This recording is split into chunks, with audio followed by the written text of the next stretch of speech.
Olá, prezados alunos! Todo mundo bom ou não? Estamos aqui para mais uma videoaula, agora referente a um tema importantíssimo e dando continuidade ao nosso vídeo anterior. Se você não assistiu, assista o vídeo de células para que vocês possam entender a aula de agora, que é a aula de tecidos. E para isso, pessoal, nós temos que compreender algumas características importantes dos nossos tecidos. A primeira delas é referente aos tipos de tecidos que compõem o nosso corpo. Em primeiro momento, nós temos que entender que as células, elas são especializadas e essas células especializadas vão se aglomerar ou vão desenvolver atividades semelhantes e a partir de então formam os tecidos. Então, de forma bem grosseira falando, o que é um tecido? É um conjunto de células que apresentam características e funções semelhantes. E nesse caso, no nosso corpo, nós temos 4 tipos de tecidos. Nós temos o tecido epitelial, que é caracterizado por revestir o nosso corpo. O tecido conjuntivo, também chamado de tecido conectivo, que tem a característica principal de sustentação. Nós temos o tecido muscular, que basicamente tem a função de contração, gerar movimento. E o tecido nervoso, que basicamente é de processar e levar informações adiante. Então, basicamente, nós temos esses 4 tipos de tecidos, ou seja, conjunto de células com características semelhantes. O que nós temos que entender? Que essas células, ao formar o tecido, elas comunicam entre si. Então, uma célula vai comunicar com a outra célula. E para isso, as nossas células, elas apresentam junções comunicantes. Ou seja, junções que fazem a comunicação de uma célula para outra. Então, nós temos alguns aparatos celulares que permitem a comunicação de uma com a outra. Então, essas células elas podem apresentar as junções de oclusão, como o próprio nome diz, é uma junção que permite ou que reduz o espaço de uma membrana celular com a outra. Nós temos as junções de adesão, que vão estar em uma célula e a outra e faz com que essas células fiquem próximas uma da outra. Nós temos os demossomos. Esses demossomos, eles são caracterizados por unir, deixar bem mais próximo uma célula da outra. Nós temos os hemidemossomos, que são estruturas bem semelhantes aos demossomos. No entanto, esses hemidemossomos, em vez de juntar a membrana de uma célula com a membrana de outra célula, vai juntar a membrana de uma célula com a membrana basal. E aí a gente vai entender o que é essa membrana basal daqui a pouco. E nós podemos ter as junções comunicantes, que nada mais são do que pequenos poros que permitem a passagem de substâncias de uma célula para outra, através dessa membrana celular. Isso é bem característico, por exemplo, nas células musculares do coração, ok? Bom, então aqui, pessoal, falando da célula epitelial, como eu falei inicialmente, esse tecido epitelial, ele tem a característica de revestimento. Então aqui nós temos uma célula epitelial, outra célula epitelial, outra célula, outra célula. Juntando elas, a gente forma o tecido epitelial. Esse tecido epitelial ele pode apresentar 3 superfícies. A superfície apical, que é a superfície que vai estar direcionada para o lúmen ou para a estrutura de um órgão, por exemplo. Uma característica clássica que nós temos é do estômago, o intestino. Então essas células elas estão voltadas para dentro desse órgão. Nós temos as superfícies laterais, que obviamente é um lado que faz a comunicação de uma célula com a outra. E nós temos a superfície basal. Essa superfície basal vai estar basicamente sustentada por um tecido conectivo, ou tecido conjuntivo. Então, normalmente essa superfície basal vai estar voltada principalmente para a parte vascular, ou para a parte do líquido extracelular. E aqui nós temos, essa membrana basal. O que é essa membrana basal? Ela apresenta duas lâminas. A lâmina basal, que está em contato com a superfície basal, e a lâmina reticular, que normalmente vai estar voltada para o tecido conjuntivo. Então isso forma como se fosse uma barreira. E então isso a gente chama de membrana basal. Em relação aos tipos de tecido epitelial, eu posso classificá-lo em relação à disposição das camadas. Então eu tenho células simples, que representam apenas uma camada. A camada pseudoestratificada, que é apenas uma camada, mas observem que seus núcleos não estão dispostos de forma reta ou de forma alinhada. E a estratificada, o que seria isso? É um conjunto de várias camadas. E eu também posso classificá-lo de acordo com o formato da célula. Então ele pode ser de forma pavimentosa. Pavimentar, a gente lembra muito de asfalto, então é uma camada mais lisa. Cúbico, que realmente forma um cubo. Ou colunar, que forma uma coluna. Então eu classifico essa célula, esse tecido, tanto em relação ao tipo de camada, conforme o formato celular. No entanto, pessoas, nós podemos utilizar essas duas classificações. E a partir de então nós vamos ter o epitélio simples. Esse epitélio simples, ele pode ser classificado de 4 formas. O epitélio pavimentoso simples, o epitélio cúbico simples, o epitélio colunar simples, o epitélio colunar pseudoestratificado. E eu posso classificá-lo de forma estratificada em também 4 tipos: pavimentoso estratificado, cúbico estratificado, colunar estratificado e de transição ou urotélio. Nós vamos destrinchar cada um desses aqui agora. Então, o epitélio é simples. O que eu tenho? Eu tenho a camada única de células achatadas, então vocês podem observar aqui, um tipo que nós temos é o mesotélio. Esse mesotélio ele vai ser uma camada de revestimento. Então nós temos também a presença do endotélio, então as células em que o nosso sangue ele passa ou ele vai ser levado nos vasos sanguíneos também é formado por esse tipo de célula. E ele recobre também, por exemplo, os alvéolos pulmonares, a cápsula glomerular, a superfície interna da nossa córnea e a superfície da membrana timpânica lá no nosso ouvido. E ele tem uma característica muito legal, porque ele está presente principalmente nos locais de filtração, por exemplo, nos nossos rins. Então ele permite a passagem de substâncias por eles. Ou então locais de difusão, então por exemplo no endotélio, lá nos nossos capilares, ok? Então aqui nós podemos ver que nós temos uma célula uma célula pavimentosa simples, a membrana basal e o tecido conectivo. Agora nós temos o cúbico simples. Então é uma camada única de células em formato de cubo.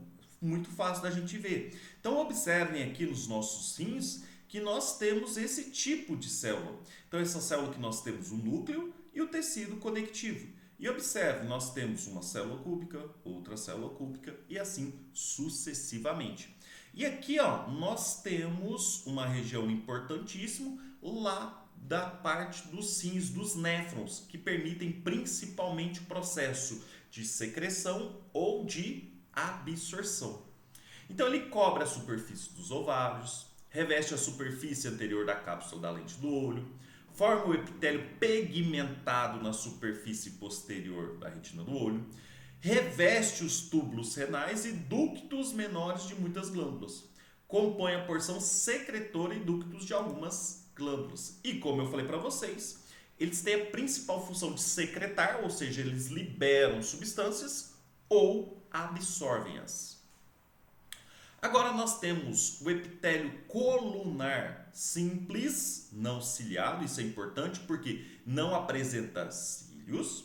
Então é uma camada única de células em forma de coluna que não apresenta cílios. E uma das características importantes, reveste principalmente o canal digestório que vai do estômago até o ânus.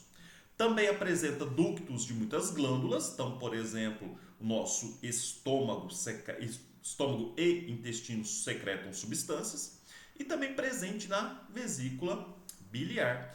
Entre suas características, nós temos principalmente a secreção e absorção.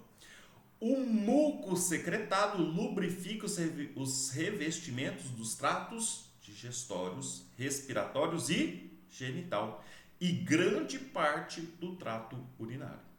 Ajuda a evitar a destruição do revestimento estomacal pelo suco gástrico. Nosso estômago ele secreta substâncias gástricas ácidas que iriam corroer essas células. Então, essa parte ele evita essa situação, ok? Então, aqui nós temos, como mostrado para vocês, colunar, que parece uma coluna, simples porque é apenas um conjunto de células que não apresentam cílios. E agora nós temos o colunar simples ciliado. Por que é ciliado? Porque na superfície apical, apresentam bem semelhantes aos nossos cílios que nós temos nos nossos olhos. Então, são projeções para cima, em direção ao lúmen daquele órgão. Então, reveste principalmente os bronquíolos do trato respiratório, a tuba uterina, o útero, alguns seios paranasais, então essa parte do sistema respiratório, o canal central da medula espinal e os ventrículos do cérebro ou do encéfalo. Então esses cílios, eles batem em um único movimento. Então, por exemplo, substâncias que ficam presas na nossa garganta, elas têm que ser expectoradas. Então essas substâncias, elas necessitam ser levadas até a parte superior. Então isso, para mobilizar esses cílios, eles movimentam. Então, dentre as doenças, nós temos o destaque, por exemplo, da fibrose cística, em que esses cílios eles não têm a sua função. Então, olha que bonitinho aqui, demonstrado lá na tuba uterina, esses cílios. Esses cílios eles permitem esse movimento. Então, agora nós temos o epitélio colunar pseudoestratificado. Vamos lembrar, é pseudoestratificado porque os núcleos dessas células não estão alinhados. Então, ele reveste principalmente o epidídimo, lá no sistema reprodutor masculino. E também partes da uretra masculina. Ela tem a função principalmente de absorver e secretar. Então, aqui nós temos, por exemplo, um exemplo de um ducto da glândula parótida, que faz parte do sistema digestório. Então, essas células, observem, elas estão em coluna, é uma camada simples, mas essa camada, os núcleos não estão alinhados. Então, elas permitem principalmente a secreção. E no caso aqui da glândula parótida, ela vai secretar o que principalmente? A saliva. Então, nós temos agora o epitélio colunar pseudoestratificado ciliado, que reveste as vias respiratórias da grande parte do sistema respiratório superior e aonde também nós temos a retenção de partículas estranhas e os cílios que varrem o muco. Então nós temos uma parte do sistema respiratório em que ele é ciliado e aqui nós temos uma parte também que faz com que essas substâncias elas possam ser eliminadas. Já partindo para a parte final da nossa aula, nós temos, por exemplo, agora o epitélio pavimentoso estratificado, que é composto de 2 ou mais camadas de células e formam a superfície superficial da nossa pele. E também pode revestir outras partes do nosso corpo. Ele tem a proteção principalmente contra a abrasão, a perda de água, a radiação ultravioleta e invasão de micro-organismos ou corpos estranhos. Em ambos os tipos, formam a primeira linha de defesa contra o nosso micro-organismo. Então, esse epitélio pavimentoso, ele vai estar principalmente nas nossas peles, sendo primeira camada de proteção contra agentes invasivos. Agora nós temos o epitélio cúbico estratificado. Observem aqui a nossa figura, tanto que ele é bonito, né? Ele é bem alinhado, então ele é mais de 2 camadas de células em formatos de cubo. Então observem aqui para nós essa micrografia do nossa glândula esofágica.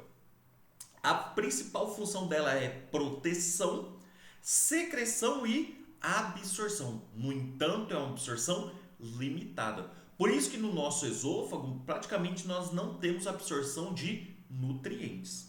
No entanto, ela é uma parte importante da nossa proteção. Agora nós temos o epitélio colunar estratificado, então é em formato de coluna. Então, isso forma células irregulares. No entanto, reveste principalmente a parte da uretra, grandes ductos excretores de algumas glândulas, como por exemplo a glândula esofágica, e pequenas áreas da mucosa anal e parte conjuntiva dos olhos, sendo que sua principal função é proteção e secreção. Agora nós temos o epitélio de transição, também chamado de urotélio, que reveste a bexiga, os ureteres e parte da uretra. E ele permite com que os órgãos urinários estirem, ou seja, tenham a capacidade de expansão e mantenham o revestimento protetor, enquanto armazenam grandes quantidades de líquido sem ruptura. Então a nossa bexiga, à medida que ela vai enchendo, ela vai expandindo. No entanto, ela não perde a sua função fisiológica. Agora nós temos o epitélio glandular, a gente tem a parte endócrina e exócrina. Lembrando que a endócrina são substâncias que são produzidas e que têm função dentro do nosso organismo. E ela tem a função principalmente de regular as atividades metabólicas e fisiológicas para manutenção do nosso equilíbrio. Então, por exemplo, a hipófise, a glândula pineal, a tireoide, a paratireoide, suprarrenais, pâncreas, ovários. Então, esse tipo de célula está presente em glândulas endócrinas. E para a gente finalizar, eu tenho a parte exócrina. A parte exócrina são substâncias que são secretadas que vão, por exemplo, ser eliminadas do nosso corpo. Ou, por exemplo, tem atividades que vão atuar sobre outras partes. A grande característica que nós temos é, por exemplo, as glândulas sudoríparas, que são responsáveis pela produção de suor. Então, pessoal, nosso objetivo hoje foi falar sobre o tecido epitelial. Nas próximas aulas, nós vamos falar especificamente do tecido conjuntivo, do tecido nervoso e do tecido muscular. Um grande abraço, fiquem com Deus e até a próxima.